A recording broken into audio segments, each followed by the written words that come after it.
I'm going to turn things over to the team from Franklin and Marshall. Okay, I think we are ready to begin with our next session.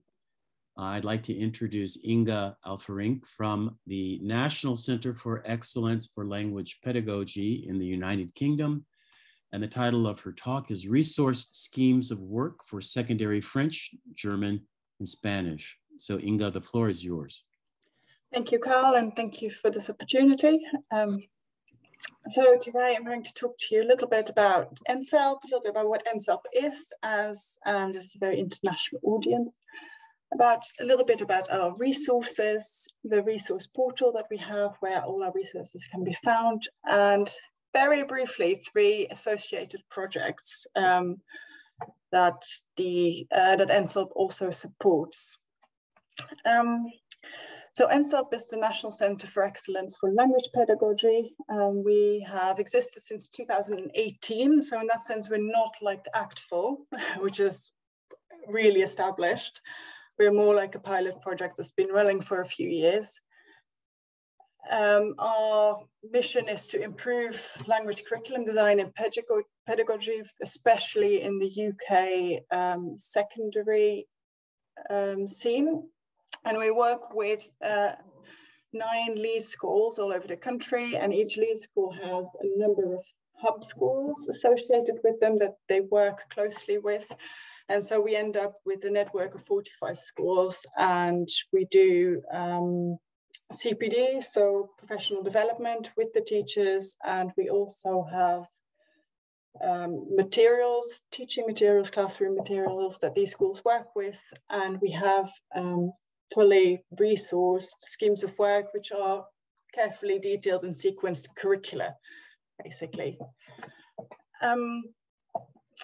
So because this is an international audience, I wanted to tell you a little bit about our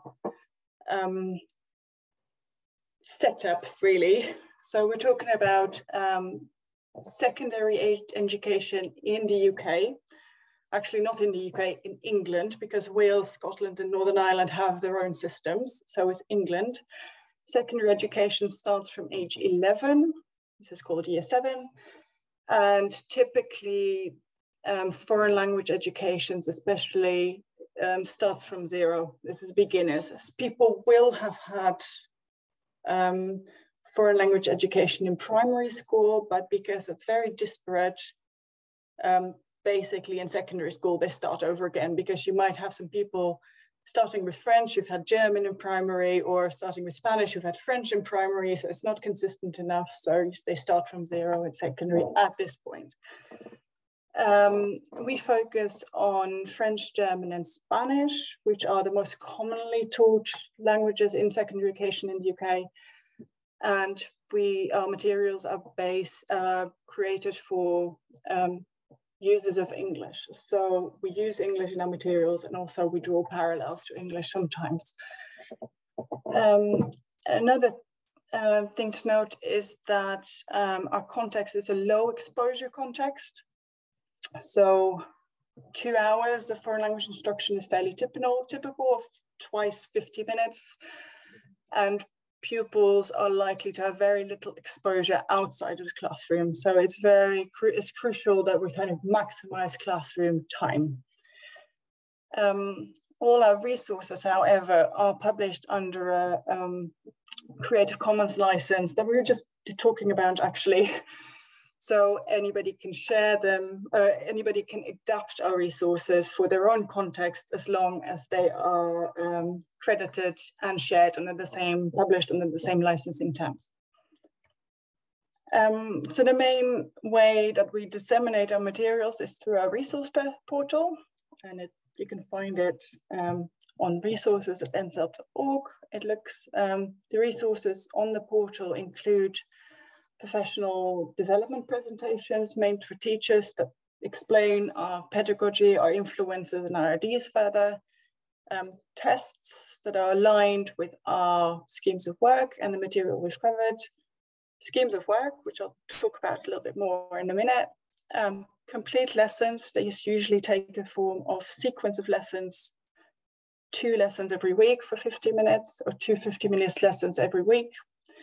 And also we have a set or a bank of exemplar activities that are basically standalone activities that can be adapted for other languages, other contexts. The resource portal is basically a database, so it is fully searchable. You can browse by category, so by language or by age range, or you can just enter search term. Like, for example, if you put in question words, you'll get the list of all the things that are associated with question words, and then you can narrow it down using the menu on the left. So, for example, by language. You can also explore our materials using the schemes of work. So we've got a section that goes to the schemes of work in each language. So the schemes of work, which I didn't really realize this was a particularly UK term. So they are detailed and sequenced curricula. They're basically a plan for what to cover, when to cover it, and how to cover it throughout the school year. So we work with the English setup, which is 3 terms a year, and a term is about 12 weeks divided into 2 halves. And our schemes of work, they're examples of how language knowledge and especially also practice can be sequenced and revisited systematically. So details and sequence curriculum, we work specifically with a focus on phonics, vocabulary and grammar combined with meaningful practice.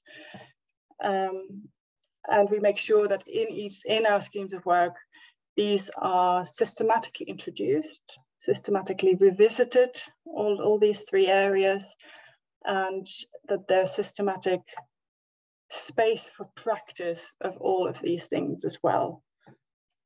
At the moment, we have schemes of work for French, German, and Spanish. We've got 2 years complete. So the first 2 years of secondary school are complete, and they are online. Year 9, which is the 3rd year, is in progress. We're almost finished with that one. And when that's complete, we'll move on to year 10 later this year, and funding depending, we will then continue on into the later stages. This is a kind of little bit of an example. So this is a screenshot from one of the tabs from a French week. We have the kind of the term in the second. So this is the second half of the second term, the 5th week of that term, and we have columns for the grammar that's being introduced, new vocabulary that's being introduced, and also the vocabulary that's being revisited, as well as phonics that are being, in this case, revisited or introduced, and a sort of general theme of that sort of covers that week. And I just want to kind of show you how we deal with vocabulary in this in our sort of system. So this is 3 weeks later, when the vocabulary gets revisited in a different context, and 9 weeks later it gets revisited again. So we see that vocabulary is revisited in different contexts, so talking about people's lives, talking about the future, and talking about the environment, so that it doesn't get associated with simply one topic, but it gets used productively in different contexts. And we also, so we keep track of when vocabulary is introduced and how many times they've seen it. So make sure that things come back and don't get lost in the, don't get seen once and then forgotten about. And similarly with grammar, we make sure that vocabulary and grammar, they occur in different grammatical contexts to kind of really solidify this. Okay, so that's basically what we do, and that we're building all these, everything these weeks have these lesson sequences associated with it, with activities that cover all of the stuff that we're trying to introduce and talk about here.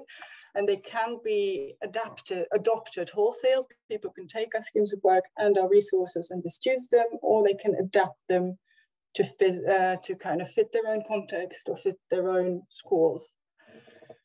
Okay, so that's the main part of what we do. And I briefly want to mention 3 associated projects. I know I'm trying to put quite a lot of information in this, but hopefully you can go back. If there's something interesting, you go back and look at it. So we've got Gaming Grammar, which is a digital game with activities in a sort of spy mission context. It's reading and listening based grammar practice, which uses sort of the pedagogical choices that we use in NCELP, for example, contrasting 2 grammar features together. It's free, but it does need a sign up, and you can use a student account and just use it by yourself. Or you, as a teacher, you can make a teacher account and get all your students to do it, and then you can track their progress and see who's done it and how they've done. The team are still, this is still in progress, so they're regularly sort of releasing new mini games. I think this month they've done negation in German, French, and Spanish as a new kind of edition. So it's evolving still. This is where you can find it, and on the NCELP page you can find some more information also about it, because there's a lot, especially if you're a teacher and you want to set up this for your class. And there's a demo as well, just want to have a look at how this works. Another associated project is the MultiLingProfiler. This is an online open access vocabulary profiling tool. At the moment, it's for French, German, and Spanish, because that's what we have focus on. It's designed to help users assess sort of how suitable written text and listening transcripts are for language learners. So it can create profiles of texts you're using. So what you do is you plug your text into the profiler, and then you select a list and say, okay, tell me how many of the words in these texts are in the 1,000 most frequent words in the language, or 2,000, 3,000, depending on which list you're using. And so you can sort of assess suitability for different, you can assess how likely it is that your students will understand enough of it to get out of it what they need. And you can use frequency lists, which is the main setting. You can also use lists that are specific to NCELP schemes of work. So if you're working with our schemes of work and you want to have a text, add a text that you created, you can check if the vocabulary has been covered already or not. And you can also make your own custom lists. Yeah, you can find a MultiLingProfiler there, and it kind of assists with vocabulary profiling. And it's free to use, open to use for anyone. And then the last project that I wanted to briefly mention is Oasis. So Oasis stands for Open Accessible Summaries in Language Studies. We already have a database of research summaries in language learning, language teaching. This is what they look like. They're single page, non-technical. They have open license, so we can use by anyone and reproduced and adapted, as long as they're shared non-commercially with attribution and with the same licensing terms. We have over 900 summaries at the moment, actually almost 1,000. And we work with 16 collaborating journals, so we're kind of adding new ones every week. So if you're interested in research, or if teachers are interested in research, but can't access it because it's behind paywalls or it's too long and complicated and they don't have time, this is a very good way of staying informed about research findings. So you can find us there or on Twitter, and we also send out a monthly newsletter with all the new stuff. So that's the end of my information bombardment. I don't know if there are any questions. Let me see if I can.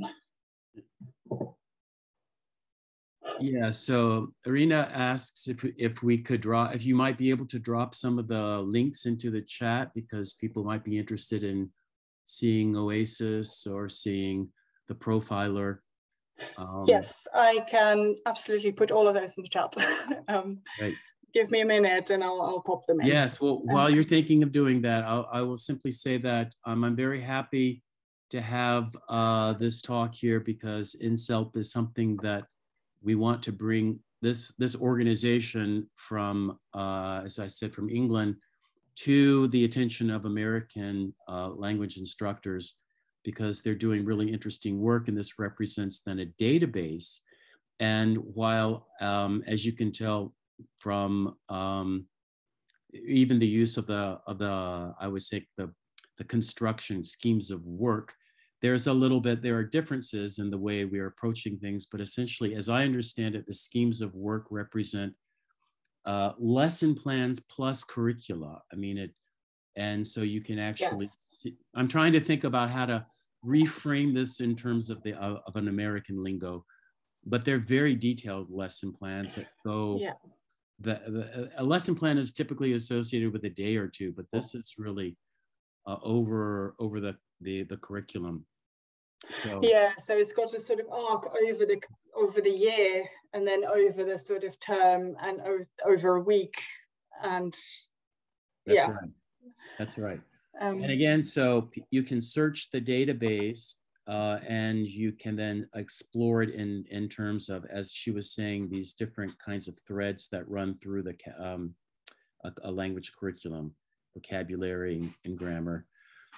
So it's what she's doing, of course, is bringing to our attention here this incredible suite of resources, really. The database of these schemes of what she's calling schemes of work, but also then these other language tools. I am going to have to cut things off because we do need to take a break. And Inge, thank you so much for that. Thank you, Carl. Yes, and please, those of you, I encourage you, if you haven't been to visit this website, please do. NCELP is doing really cool work. And let's take a break, and we will start back at the top of the hour. That's 11 o'clock here in Austin, Texas, or whatever the hour is, wherever you are in the world. Okay, just a little bit of a break. Go get yourself some coffee or tea. Thanks, Inge. It's really interesting.